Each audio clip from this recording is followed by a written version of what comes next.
Sementara itu, saudara, event tahunan Madrasah for Religion, Science, Sport, Art, and Language ke-10 di Madrasah Sanawiyah Negeri Banda Aceh diikuti oleh 1.392 siswa-siswi.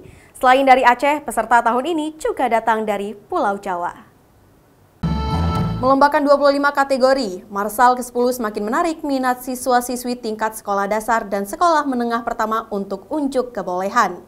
Selain itu, untuk sejumlah kategori seperti karya tulis ilmiah, pidato bahasa Inggris, hingga merakit robot diikuti oleh peserta dari sejumlah sekolah di Pulau Jawa.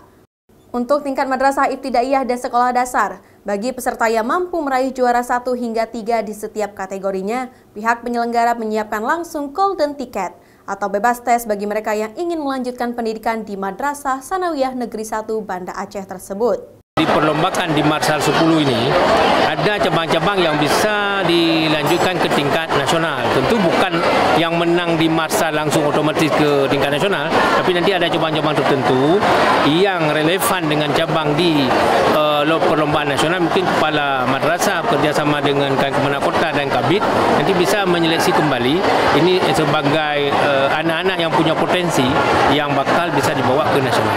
Mereka pada cabang-cabang tertentu yang ditetapkan panitia, mereka meraih juara 1, juara 2 dan juara 3 pada cabang tersebut, maka mereka diberikan tiket khusus untuk masuk ke MSN model Banda Aceh tanpa melalui jalur tes. Artinya mereka dipersilakan masuk dengan modal golden ticket yang mereka dapatkan di ajang lomba ini.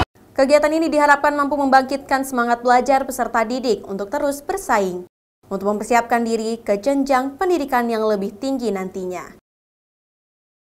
Syahril, Kompas TV, Banda Aceh.